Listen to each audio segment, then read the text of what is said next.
आपला शिरूर तालुका सोडून शेजारच्या आंबेगाव तालुक्यात जायला आम्ही जरा जास्तच उत्साह धरला। खडकवाडीला यात्रेला जात असताना रिक्षावाले भाऊंच्या पाठीमागे आपल्या पक्षाबाईंचा फोटो दिसला। लावा ताकद।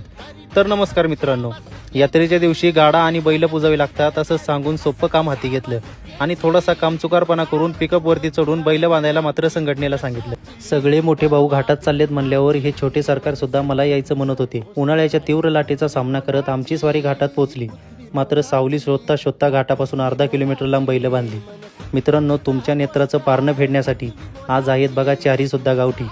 आमचे आजोबा काय म्हणायचे, गावठी बैलाशिवाय गाडा नाही, जास्त काळ पळणार ह्यात पण काही शंका नाही। आजच्या जुकाट्याने एवढं स्पीड लावलं की घड्याळ डायरेक्ट 10 सेकंद 89 मिली पॉईंट आलं। असं डपड्यासमोर नाचून आनंद साजरा केला आणि फायनलसाठी अशी 8 बैल निवांत बांधून गप्पा गोष्टींचा खेळ सुरू झाला। मावळत्या सूर्याला नमस्कार करून फायनलसाठी बैल सोडली, पण 5 वाजता सुरू होणारी फायनल 7 वाजता सुरू झाली। जरी दिवसभर बैल ताटकळली, पण अंधारात सुद्धा पकड्यांनी 3 नंबरची फायनल मारली।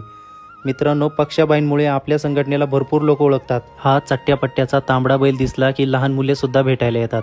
मित्रांनो, तुम्ही हा व्हिडिओ कोणत्या गावातून पाहत आहात ते मला कमेंट बॉक्समध्ये सांगा। लाईक, शेअर आणि फॉलो करायला विसरू नका। धन्यवाद।